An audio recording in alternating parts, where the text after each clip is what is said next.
Afternoon. It's a pleasure for me to be here.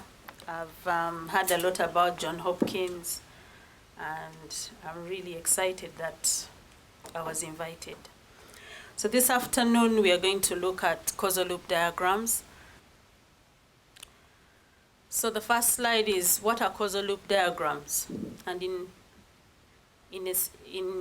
put it simply, it's a way of showing the parts of a system and how they relate. And these are cause and effect representations of structures and processes that have loops of feedback. And they're sometimes known as systems thinking diagrams or influence diagrams. So if we look at the image below, we can see that we have a system and we have different parts, and we are showing how these different parts relate. So we're going to look at this in detail. So first of all, what are the benefits of employing CLDs? The first one is it helps us to provide a broad integrated view of systems, and we're able to visualize internal and mental models. If we go back here, we'll see that it gives us a holistic approach to the system. We are able to see all the different aspects of the system. We are able to see the cultural, the technology, the socio-economic, all the different aspects of the system pertaining to whatever we are looking at. And this involves going to stakeholders, mapping out the different stakeholders and finding out their views, what they think about the system, what they would like to see, what they would like to have as, so that when you're building interventions, they are part of the system. So the second benefit is it facilitates consensus building, brainstorming, shared understanding, and common ownership of the problems. Like I've said, building up such a model entails involving different stakeholders. You sit together, brainstorming sessions. Does this one work? Is this right?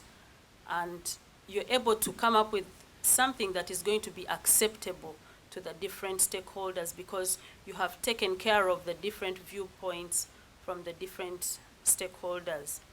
And the third point is it can help bring together perspectives and data from different disciplines. We see that building up this, you're not only looking at health people, but you're also looking at social sciences, you're looking at the computing discipline, you're looking at the people involved in technology. So we have all these different people coming together, and they're all concerned about the system, and they come together to be able to, so that when you're coming up with interventions, you're not only focusing on the health people, you're not only focusing on the health workers or the community, you have looked at all these different perspectives to a problem. Then the third point, the fourth point there is it complements traditional data collection. We carry on with our usual data collection, but this time the emphasis is on the visualization. How do we present this data? How do we map up all these variables that we come up with during the data collection, and it's able to reveal the causality and feedback effects. So what types of questions can be answered by CLDs? If you look at the illustration, Not on at all. Oh, okay, all right. So if we look at the illustration at the bottom there, we're looking at mothers attending antenatal care and hospital deliveries, as well as postnatal care. So by drawing this causal map, we are able to ask ourselves, what is missing? What else is missing? Yes, we've seen that it's important for us to have trust in healthcare, mothers' preparedness, free sustainable supplies, the male partner involvement, but what else is missing? So we are able to determine what other variables are important to us, so that when you're coming up with interventions, we incorporate these different variables into the model. And then the other question is, what data would you need to better understand this situation? What factors could explain the unexpected outcomes? So by looking at having a holistic approach to the whole system, you're able to see what else can we embed in there, what else is bringing it out the outcomes, what else needs to be addressed, what systems should we build. If you're looking at a health system and you're looking at immunization, you're looking at mothers, what else do we need to track? What kind of data do we need to be able to improve the performance? And then we also capture delays in causal loop diagrams, and we're asking ourselves, where is the delay? If we come up with different interventions, where will the delay be? Okay. So basically, the anatomy of a causal loop diagrams, we have two elements, births and deaths. And then we want to see the relationship between those two elements. And one is the cause, the other is the effect. So first of all, in what we have here is we have the births. If we have more births, we have more deaths. But if we have more deaths, then we have less births. So we want to see, is it a positive influence or is it a negative influence? And at the center there, we have a loop. A loop is because we have births leading to deaths and deaths leading back to births. So we have kind of a loop. It's not linear. So many times we look at systems, and the traditional approaches, some of them, you just look at systems in a linear way. You have A leading to B, and you don't bother to find out where does B take us back to A?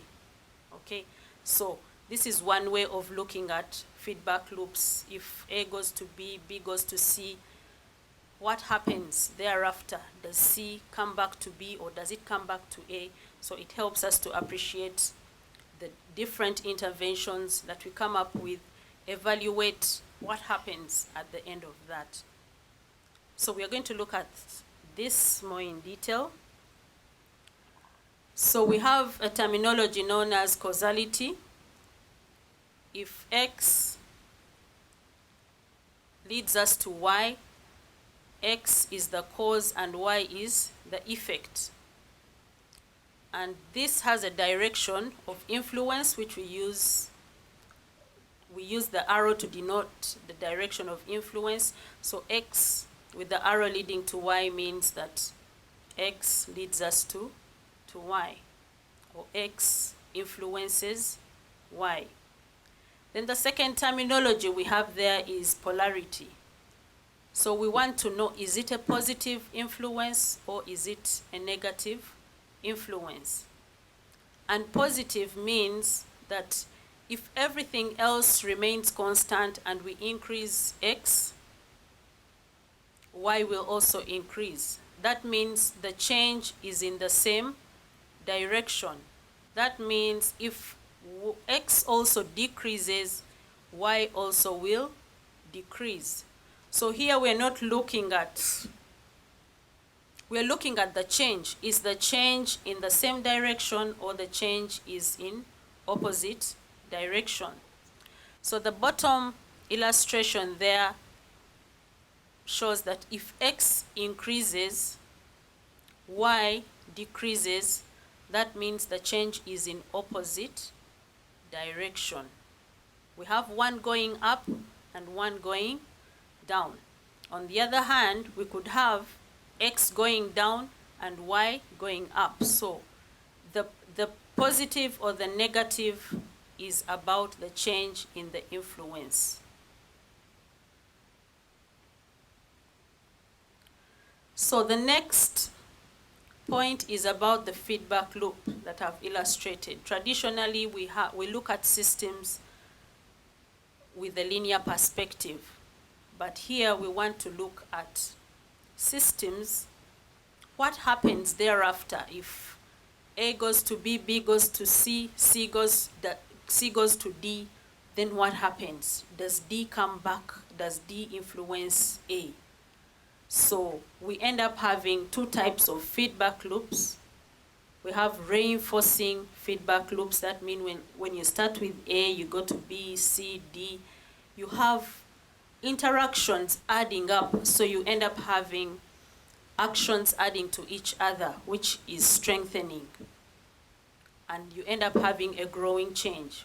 Whereas on the other hand, we have balancing loops, and these are cause and effect cycles that seeks to counter a change. So I will illustrate this in the next slide. So a reinforcing loop is denoted by R. So when we are building the models, we are going to use R or a plus sign at the center. Right at the center there, we have the reinforcing loop. This is the awareness loop. And we see that reinforcing loops are denoted with a snowball. If you're looking at diagrams, publications, you'll see the sign of a snowball rolling down the hill. Okay, that means that we have growth in these loops. It means when you have an action leading to another action and then another action, it will in turn lead to another action. So there's continuous growth in the cycle. However, we have two types of growths. There's the positive growth and the negative growth. The positive growth, the positive growth will create a virtuous cycle, whereby that is the growth that we want to have. For example, in the level of awareness, the example we have there, if we have more awareness on maternal health care and neonatal health care, this will increase the birth preparedness, which will also increase mothers attending hospital deliveries and the health education and so on. And the more the mothers attend antenatal care, they'll have more education, and that will further increase the level of awareness. So we have a vicious cycle. We have a virtuous cycle whereby all the time we have growth. On the other hand, we could have growth in a negative way, okay, whereby you have the effect grows, but it's not positive to, it's not enriching to health, it's not benefiting the health workers, or it's not benefiting the health community. So it's important that after building the cycle, after having the variables put together, we determine, is this a reinforcing loop or is it a balancing loop? And if it's a reinforcing loop, we want to determine, is it a virtuous cycle or is it a vicious cycle? And after looking at the virtuous cycle, we want to see what are those things that we need to keep this growth coming up. If it's improving immunization rates, what is this growth that we need to keep having? How can we sustain this growth? If it is if it's a bad effect, then we want to know what are those things that we need to eliminate, what are those things that we need to do so that we can change the situation. So we want to examine the growth in the cycles, and we want to examine those things that can be done to keep the escalation growing. If there's something, if the growth is negative, then we want to examine those things that are not going on well. We want to see what interventions can be done to eliminate this kind of growth. So the second type of loop, those are balancing loops. And it's denoted by a B or a negative sign with a balancing symbol. Sorry, that is a balancing symbol, not a snowball symbol, balancing symbol. And here we want to solve a problem. We have a goal. For example, if you look at the example we have here, we have neonatal mortality rate. Currently, we may say the rate is 5%, but we want to reduce it, let's say, to 2%. So we have a gap between the actual rate and the targeted rate, or the desired state. So we have certain activities that we do, or certain initiatives, or certain interventions that are done to try and reduce this situation. So whenever we have a desired state and the current state and a gap in between, and we have goals towards changing this situation, we end up with a balancing loop. So in this case, we'll see that the neonatal mortality rate, if we have a big gap, it will attract more advocacy initiatives. We have more policymakers making noise. We have health workers concerned, and then that will attract more funding. And if we have more funding, we'll have more support, more logistics and supplies, and these will improve the service delivery and in turn have safe deliveries, and that will lower the gap. So in this situation, we see that with the balancing loop, we have a goal.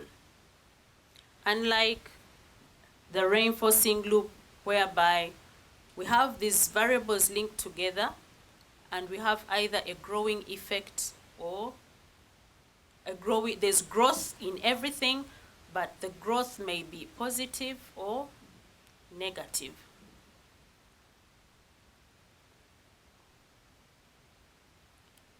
So when you're looking at causal loop diagrams, you also see those two signs, two parallel lines, and those denote delays.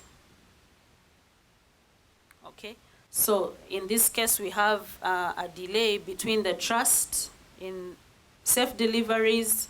If we have better deliveries, safe deliveries, we'll see that with time,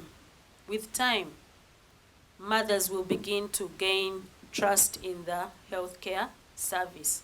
So it is important, like Bruce was presenting, that it's important to embed in delays, because sometimes the delays are really significant.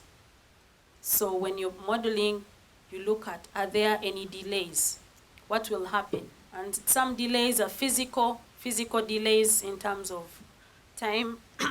Others are transactional delays, informational delays, perceptional delays. Like in this case, if we have safe deliveries, we'll have, with time, you realize with time that mothers will build trust in the healthcare service.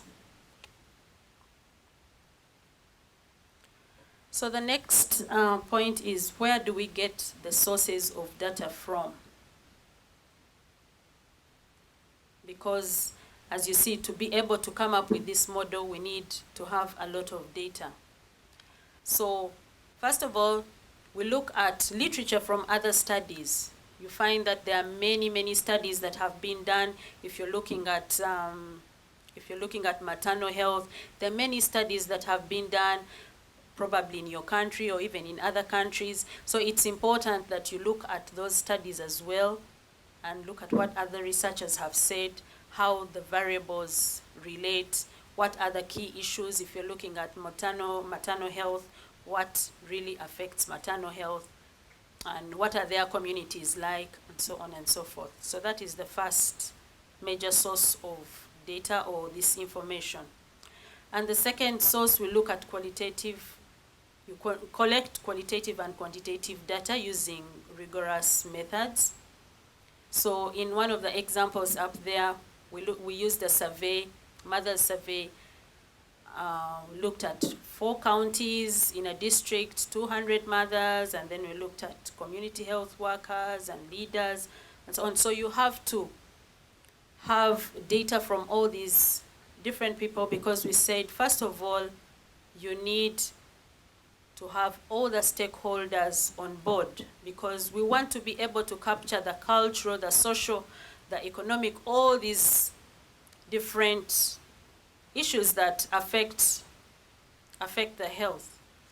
If, for example, we are looking at immunization of infants, you may want to know, what do the mothers believe? What are the myths? What do they think about this? So if you come up with an intervention and you have not taken that into consideration, you roll out your intervention in the community and you'll discover that it is not working because you did not capture all this information. So then you also want to, of course, involve the people who provide the service providers, the people on the supply side. What are the issues there? You want to interview, you may want to interview health workers. How do they provide the vaccines? You want to look at the people in charge of the cold chain. How do they preserve the vaccines? How do they pick the vaccines? Do we have any stockouts? You want to look at the managers of the immunization program at national level, at district level. So when collecting data, we involve all the key stakeholders. We go to the field, can do a survey, we can do interviews with specific people, and so on and so forth. So once the data is in, we may use the traditional methods, cross-tabulations, to try and see which variables relate, which variable affects which other variable. So you're able to find the cause and the effect.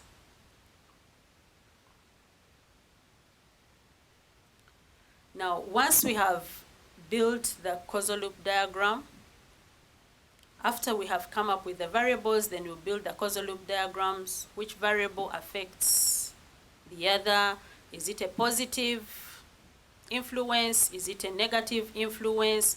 And once you have these variables, you may wish to establish what variables bring out the loops. Is it an awareness loop? Is it a good loop? Are there issues that we want to strengthen? Are there issues that we want to focus on and eliminate? Do we want to come up with interventions to address those? That kind of thing. So once we have the whole model all together, then the next stage is we want to validate this model. If we have all this model put together, are all these variables right? So you want to take back the model to the key stakeholders, maybe to the program managers or the people who design policies, a cross-section of the stakeholders. And because usually the causal loop map is big, you wish to divide it into smaller loops.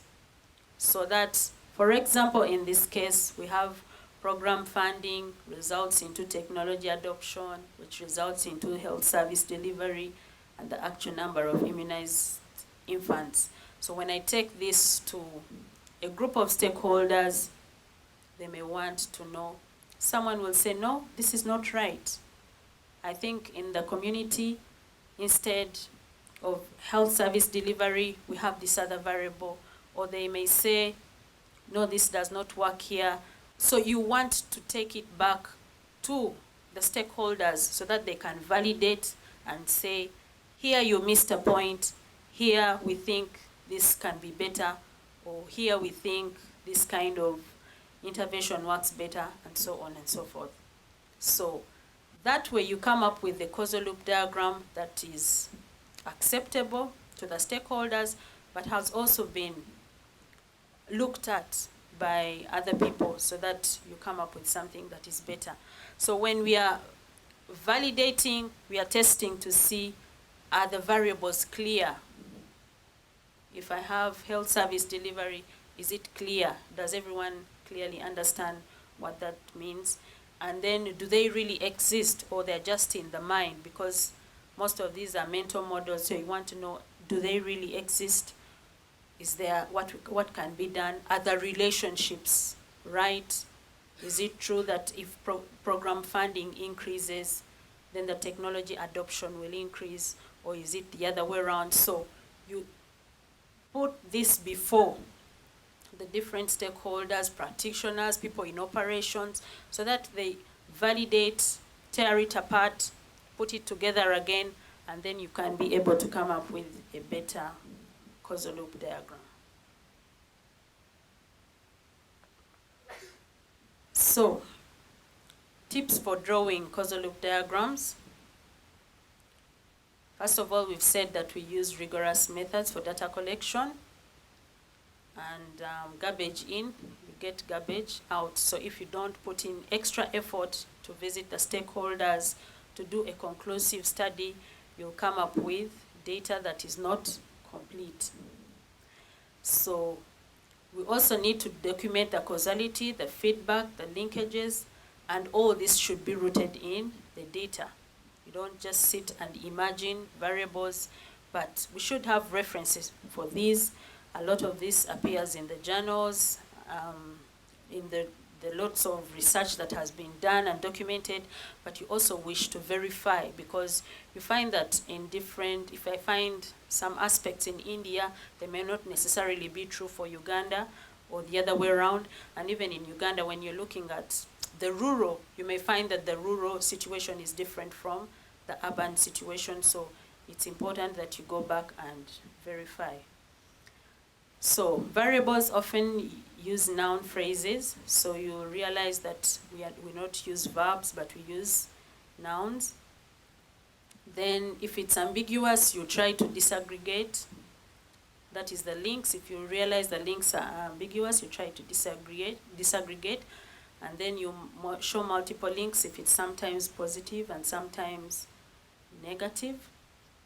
If you feel that if I increase awareness, it will increase participation. If I increase participation, it will again increase awareness. So try to show how those two work out. You don't fix all the two in one link. Then pronounced delays should be marked. Like we said, there are sometimes very significant delays whereby they cannot be ignored, and these should be pronounced. And then we label the loops. Like I've said, there are some loops. If you find a loop, what does this loop focus on? You may see it's focusing on awareness, and you call it awareness loop. It's focusing on frustration of mothers, you call it frustration loop. So try to label the loops so that when you're referring to them, it's a lot easier. Then we avoid spaghetti diagrams. I'm going to show you one whereby you look at it and it's so confusing and so crazy. So try as much as possible to come up with diagrams that can easily be read and that have good linkages.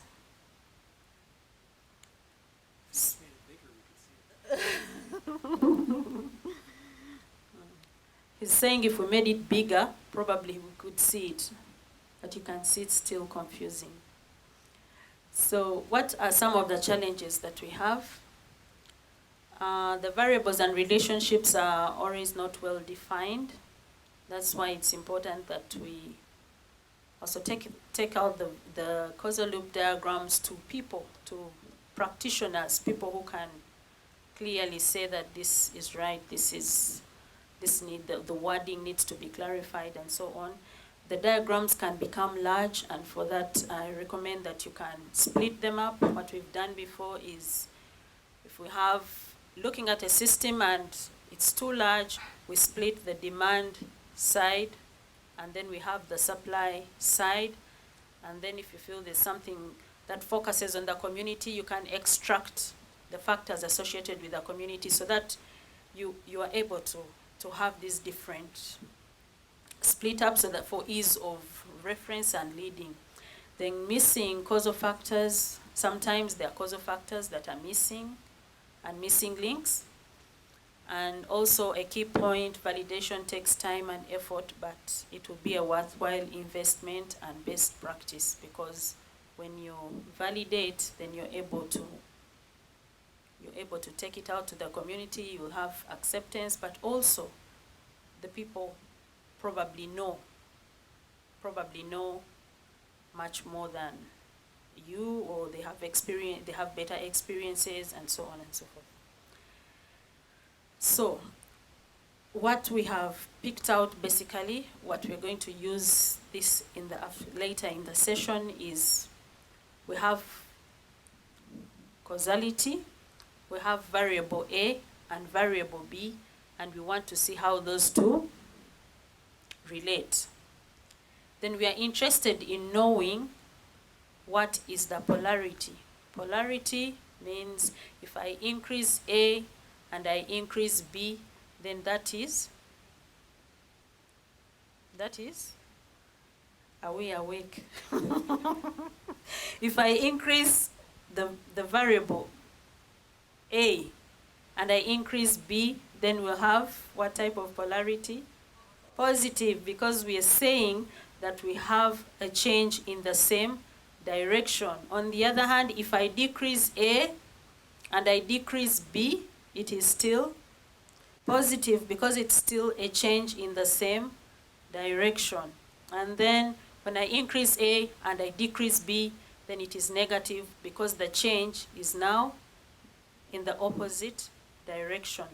So some people use plus or minus, others use same or opposite. Okay. Then we've also looked at feedback loops. We've said we have reinforcing, and reinforcing we have a growth. If A affects B, B affects C, C affects D, and D again affects A, and if we see that all this is positive, then we have a reinforcing loop. But we've said that it can either be a negative, something good. If it's good, then we have a virtuous cycle, and if it's not a nice thing, we do not want this growth, it's a bad growth, then we said this is a vicious cycle. Then we've also looked at delays, and we said it is very important for us to pick out the significant delays and always show them in our influence diagram.